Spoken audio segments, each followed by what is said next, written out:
యాన్యువల్లో perineal variety అయిన non legume వెరైటీల్లో ఇంకొక రకం అంజన్ గ్రాస్, దీని సైంటిఫిక్ నేమ్ వచ్చేసి సెంచురియా సిలేరియస్. ఇది ఎక్కువగా తమిళనాడులో ఎక్కువ వాడతారు. ఇది మేత కొద్దిగా రఫ్ అండ్ టఫ్గా ఉంటుంది, కానీ అధిక పోషక విలువలు కలిగిన మేత. ఇది ఎక్కువ తమిళనాడుకే సెట్ అవుతుంది. మేత మనకి సూటబుల్ అవ్వదు, ఎందుకంటే వెంటనే జర్మినేషన్ రాగానే వెంటనే మన క్లైమేట్కి సెట్ అవ్వకుండా డెడ్ అయిపోతుంది. అందుకని ఎక్కువగా తమిళనాడు మాత్రం వాడతారు.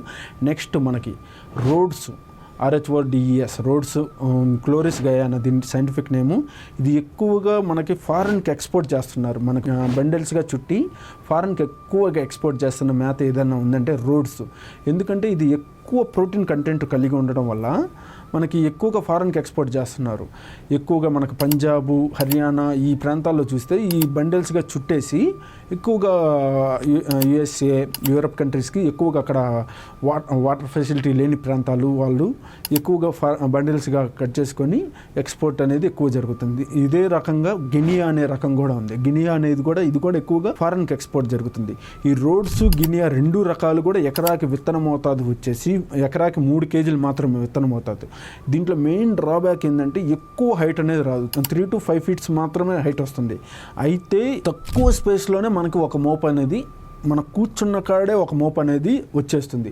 అందుకని ఎక్కువగా మనకి ఎక్కువ పిలకలు అనేది రావడం వల్ల ఎక్కువ చాలామంది మేత ఎక్కువ కావాలనుకునే వాళ్ళు ఎక్కువగా కట్ చేస్తారు. అయితే మెయిన్ డ్రాబ్యాక్ అయితే ఇది ఎక్కువ హైట్ అనేది రాదు మనకి. కంపేర్ టు CSV 33 వాటితో పోలిస్తే అవి 8 to 12 feet వస్తాయి. ఇది మాత్రం 4 to 5 feet వరకే వస్తుంది. అందుకని ఎక్కువగా మన తెలుగు రాష్ట్రాల్లో ఇది ఎక్కువ వాడరు, ఎక్కువ ఎక్స్పోర్ట్ పర్పస్ మాత్రం వాడతారు. నాన్ లెగ్యూమ్లో పెరినియల్ వెరైటీ చూసాం, లెగ్యూమ్లో పెరినియల్ వెరైటీ, పప్పు జాతిలో మల్టీకట్ వెరైటీ. పప్పు జాతిలో మల్టీ కట్ వెరైటీ అనేది చూస్తున్నాం. వీటిలో మనకి మేజర్గా హెడ్జులోసన్, దశరథ గడ్డి మనకి తెలుగు రాష్ట్రాలకి పరిచయం అక్కర్లేని పేరు. ఇది ఎక్కువగా నార్త్లో వాడుతున్నారు, సౌత్లో వాడుతున్నారు, నార్త్ ఈస్ట్లో ఎక్కువగా వాడుతున్నారు. ఇది ఎక్కువగా దీన్ని వాడడం వల్ల వెయిట్ అనేది గెయిన్ అవుద్ది. సపోజ్ గోడ్స్ కానీ షీప్స్ కానీ వెయిట్ మనం పెంచాలి అనుకుంటే హెడ్జులోసన్, దశరథ గడ్డి, హెడ్జులోసన్ తమిళ్లో అయితే వేలి మసాలా అంటారు, హిందీలో దశరథ గ్రాస్ అంటారు, తెలుగులో దశరథ గడ్డి అంటారు. ఇంగ్లీష్ నేమ్ వచ్చేసి హెడ్జులోసన్. ఇది ఎక్కువగా తమిళనాడులో డెవలప్ చేశారు. ఇది ఎక్కువగా తమిళనాడు, ఆల్ ఓవర్ ఇండియా బాగా వాడుతున్నారు. వెయిట్ గెయిన్ అవ్వాలి అనుకుంటున్నారు అనుకోండి, ఎక్కువగా హెడ్జులోసన్ మేత అనేది పెడతారు.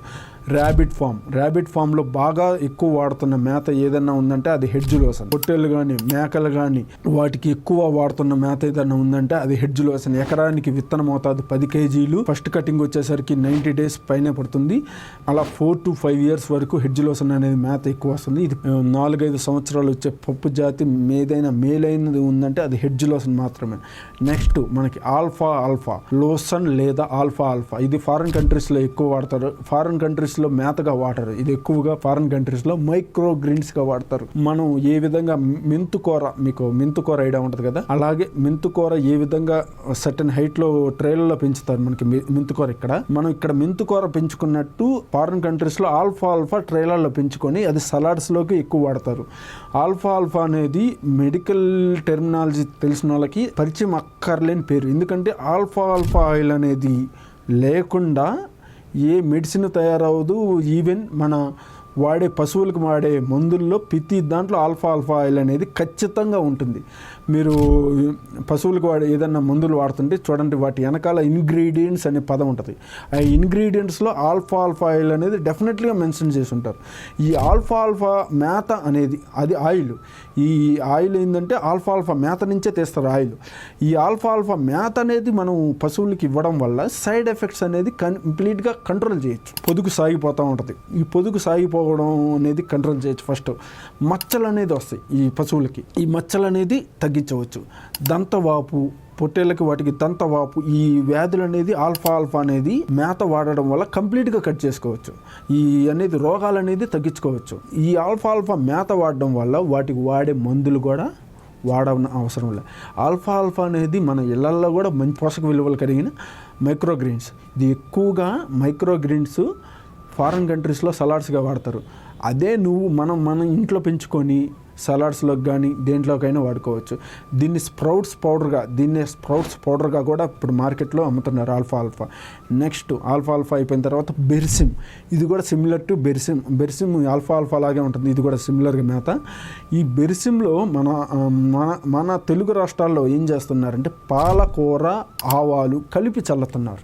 ఈ 3 కలిపి చల్లడం వల్ల దీనికి ఇంకా పోషక విలువలు ఎక్కువై సైడ్ ఎఫెక్ట్స్ అనేది చాలా వరకు తగ్గించవచ్చు. సపోజ్ మీరు బెర్సిమ్ చల్లుకోవాలనుకోండి, 10 సెంట్లలో చల్లుకోవాలనుకోండి, 10 సెంట్లలో అది 1 kg తీసుకొని ఇది 100 grams, ఇది 100 grams. ఆవాలు మస్టర్డ్, ఆవాలు 100 grams, మన పాలకూర విత్తనాలు మనకి మార్కెట్లో దొరుకుతూనే ఉంటాయి. అది 100 grams, ఇది 100 grams. 3 రకాలు కలిపి చల్లుకోవడం వల్ల ప్రోటీన్ కంటెంట్ అనేది ఎక్కువ ఉండడం వల్ల కలిపి పెట్టుకోవచ్చు ఈ 3 రకాల మేత. ఈ బెర్సిమ్, ఆల్ఫా 2 సిమిలర్గానే ఉంటాయి. ఈ 2 కూడా మనం పెట్టుకుంటే చాలా మంచిది. ఒకరోజు ఆల్ఫా, ఒకరోజు బెర్సిమ్. అలా ఆల్రెడీ నేను ప్రీవియస్ సెక్షన్లో డిస్కస్ చేసాము ఈ పప్పు జాతి, గడ్డి జాతి ఎలా పెట్టుకోవాలా అయిందనేది. అదేవిధంగా ఈ బెర్సిమ్ కూడా మంచి మేత. ఇది ఎకరాకి విత్తనం మోతాదు 10 kg. ఎకరా పొలంలో 10 సెంట్లు పెట్టుకున్న చాలు. ఇది ఇప్పటివరకు మనం బెర్సిమ్, ఆల్ఫా, హెడ్జులోసన్. నెక్స్ట్ వచ్చేసి అవిస, సెస్బానియా గ్రంథి ఫ్లోరా అంటారు. ఇది ఎక్కువగా మహారాష్ట్రలో వాడుతుంటారు. మనకి తెలుగు రాష్ట్రాలకి ఈ మధ్య బాగా వాడుతున్నారు. సెస్బానియా గ్రంథి ఫ్లోరా, అవిస మనకి ఎక్కువ మన తెలుగు రాష్ట్రాల తమలపాకు తోటల్లో పెంచి దీనికి తమలపాకు చెట్లను అల్లిస్తారు సపోర్ట్గా. అందుకని ఈ అవిస మనకి మేతగా ఎక్కువగా పొట్టేళ్ళకి, కుందేళ్ళకి వాటికి వేస్తుంటారు. తర్వాత మనకి ఈ పశువులకు కూడా ఇప్పుడు వేస్తున్నారు మంచి పోషక విలువలు. ఈ అవిస ఆకుతో మనం ఇంట్లో కూడా రెసిపీలు కూడా తయారు చేసుకుంటూ ఉంటారు. కానీ మనకి తక్కువ. ఇది ఫారిన్ కంట్రీస్లో అవిస ఎక్కువ వాడుతుంటారు. అవిస ఫారిన్ కంట్రీస్లో మనకి డైలీ మార్కెట్లో ఏ విధంగా ఆకుకూరలు దొరుకుతాయి, అదేవిధంగా ఈ అవిసాకు కూడా ఫారిన్ కంట్రీస్లో ఎక్కువ మార్కెట్లో దొరికేస్తూ ఉంటుంది. అవిసాకు ఈ ఎకరాకు విత్తనం మోతాదు 8 kg విత్తనం మోతాదు. ఫస్ట్ కటింగ్ వచ్చేసరికి మీకు 90 days అబవ్ పడుతుంది. ఇది కంటిన్యూస్గా ప్లాంట్ టైప్. ఇది పప్పు జాతిలో ప్లాంట్ టైప్ అనమాట. ఇది మనకి కంటిన్యూస్గా ఇంకా చెట్టు మాదిరి ఉంటుంది ఇది. నెక్స్ట్ సుబాబుల్లో 2 రకాలు ఉన్నాయి మనకి. కర్రకు వాడే, కలప కోసం వాడే సుబాబుల రకం ఉంది. మళ్ళీ మేతకు వాడే సుబాబులు వేరు. మేతకు వాడే సుబాబులు మనకి హైట్ ఎక్కువ రాదు, పోషక విలువలు ఎక్కువ ఉంటాయి. ఇది మేత కొరకే క్రాస్ బీట్ చేయబడిన సుబాబుల రకం. ఇది ఎక్కువగా పొట్టేళ్ళకి, మేకలకి, ఆవులకి, పశువులకి అన్నిటికీ బాగా వాడుతున్నారు. నెక్స్ట్ ఈ సుబాబులు, అవిస కూడా చెట్టు రకాలే. నెక్స్ట్ మనకి ఎరిత్రియానా ఇండికా అనే ఒక చెట్టు రకం ఉంది.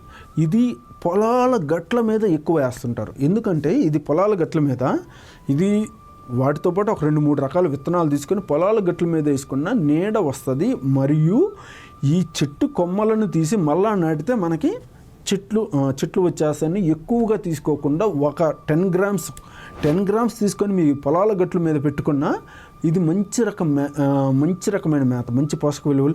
ఇంకొక రకం మేతగా ఉపయోగపడుద్ది. ఇంకొక రకంగా ఎలా అంటే గ్రీన్ మాన్యూర్గా కూడా ఉపయోగపడుద్ది. గ్రీన్ మాన్యూర్ అంటే ఈ ఆకుల్ని తీసి, సపోజ్ మీకు పచ్చిరొట్ట విత్తనాలు లేవు, ఇప్పుడు రెడీగా మనం పచ్చిరొట్ట వేసి తొక్కిచ్చేయాలి, ల్యాండ్ త్వరగా వేయాలి, క్రాపు ఏదన్నా. అలాంటప్పుడు ఈ ఆకుల్ని తీసి బురదలో వేసేసి, నీళ్లు పెట్టేసి బురదలో వేసేసి ట్రాక్టర్తో దుక్కిచ్చేసామంటే మంచి పచ్చిరొట్టు విత్తనం ఎరిత్రియానా ఇండికా. నెక్స్ట్ గ్లైరిసిడియా కూడా సేమ్. ఇది కూడా గ్రీన్ మాన్యూర్గా ఉపయోగపడుతుంది, మేతగా కూడా ఉపయోగపడుతుంది.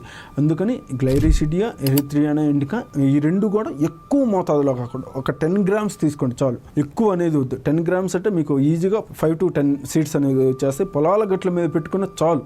మీకు వాటిని ఆకులు మేతగా ఉపయోగించుకోవచ్చు, గ్రీన్ మాన్యూర్గా కూడా ఉపయోగించుకోవచ్చు. అందుకని ఎక్కువ మోతాదులో పర్లేదు. ఇప్పటివరకు మనము పెరీనియల్ వెరైటీ, లెగ్యూమ్లో పెరీనియల్ వెరైటీ చూసాం. బెర్సిమ్, ఆల్ఫా, హెడ్జులోసన్, గ్లైరిసిడియా, ఎరిత్రియానా ఇండికా, అవిస, సుబాబులు.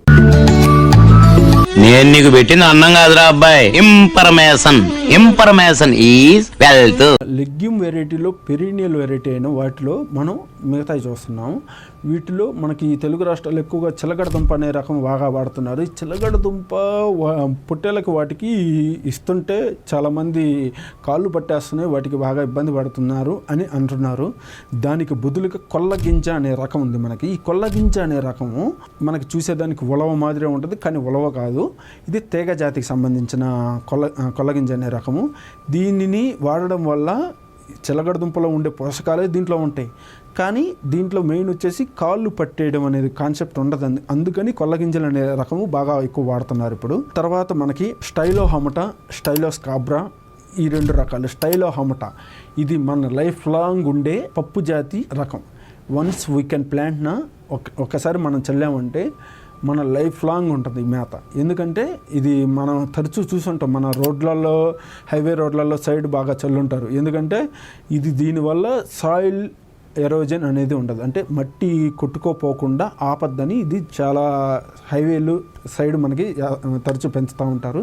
స్టైలో హమటా అనేది మట్టిని కొట్టుకోపోకుండా ఉండేదానికి హైవేలలో, నేషనల్ హైవేస్లో మీరు చూసుంటారు. కాకపోతే మీకు దాని పేరు స్టైలో హమటా అని తెలిసి ఉండదు. గూగుల్ స్కాన్ కనుక చూస్తే స్టైలో హమటా అని ఈజీగా అర్థమైపోద్ది.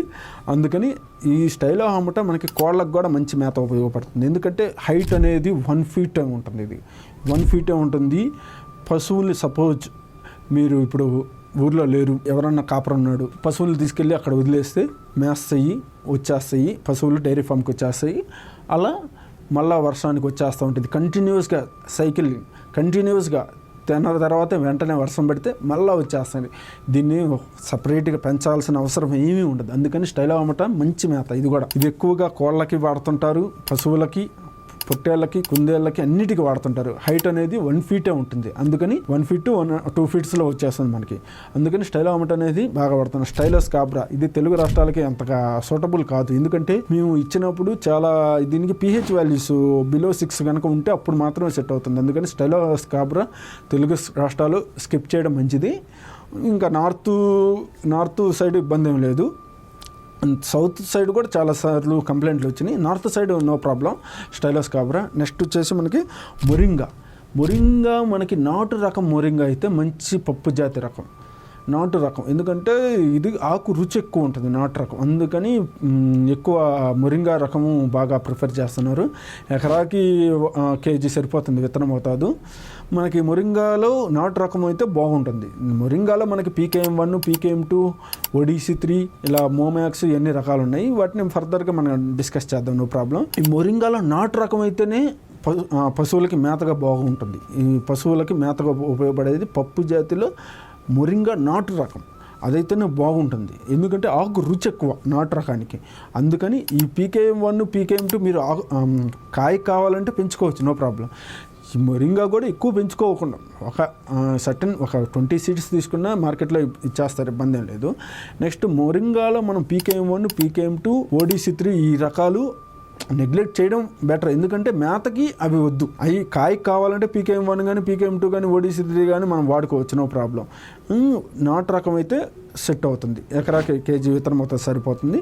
అదేవిధంగా పొట్టేళ్ళకి, మేకలకి వీటికి సంబంధించి కొలంబో రెడ్ గ్రామ్ ఇదేంటంటే ఆకు మాత్రం పరంగా కొలంబో రెడ్ గ్రామ్, కొలంబో కంది అంటారు మనకి తెలుగులో. ఇది once we can plant 3 years వరకు వస్తుంది. అందుకని దీనిని కొలంబో కందిని 3 సంవత్సరాల వరకు. అదే పంటకి కావాలంటే సంవత్సరానికి 2 కటింగ్లు వస్తాయి. అలా 3 yearsలో మీకు 6 cuttings వస్తుంది. కంది రకాల్లో మల్టీ కట్ వెరైటీ ఎక్కడా లేదు. కొలంబో కంది మాత్రమే 3 years వస్తుంది. BSMR కానీ ఏది తీసుకున్నా కానీ అది పంట. BSMR ఒకసారి కటింగ్, కొలంబో కంది 3 years వస్తుంది. కానీ దీంట్లో మెయిన్ ఫెయిల్యూర్ వచ్చేసి ఇది మేతకే వాడండి. అదే పప్పుకి వేస్ట్ ఇది. ఎందుకంటే పప్పు అనేది ఉడకదు అని కంప్లైంట్లు వస్తున్నాయి. అందుకని కొలంబో కంది ఫెయిల్యూర్ ఎక్కడైందంటే మేత పరంగా సక్సెస్ అయింది, కానీ పప్పు పరంగా, కందిపప్పు పరంగా ఇది కొలంబో కంది ఫెయిల్యూర్. ఎందుకంటే ఉడకదు అనే కాన్సెప్ట్ మీద. సపోజ్ మనం ఉన్నాం మార్కెట్లోకి వెళ్ళి కందిపప్పు తీసుకున్నామంటే ఉడకపోతే కంప్లైంట్ చేస్తాం. అదేవిధంగా కొలంబో కంది ఏంటంటే ఉడకట్లేదు, పప్పు రుచి లేదు అని చాలామంది కంప్లైంట్ రావడం వల్ల కందిపప్పు పరంగా ఫెయిల్యూర్, బట్ మేత పరంగా సక్సెస్. ఎందుకంటే 3 సంవత్సరాలు వస్తుంది మనకి. వన్స్ వీ కెన్ ప్లాంట్ 3 సంవత్సరాల వరకు మేత వేసుకోవచ్చు. అందుకని మీరు మేత పరంగా మాత్రమే సక్సెస్. ఇది పప్పు పరంగా ఫెయిల్యూర్. అందుకని ఇది ఎక్కువగా మేతకే వాడచ్చు. ఇప్పటి వరకు మనం పెరీనియల్లో లెగ్యూమ్ వెరైటీస్ చూసాం. ఇదంతా గిడ్డ విత్తనాలు ఫోడర్ సీడ్స్ అనేది కాన్సెప్ట్. ఇది ఈ ఫోడర్ సీడ్స్ అనేది ఎలా వాడాలా అనేది మనం ఫర్దర్ సెక్షన్లో చూద్దాం. నేను నీకు పెట్టింది అన్నం కాదురా అబ్బాయి, ఇన్ఫర్మేషన్ ఈజ్ వెల్త్.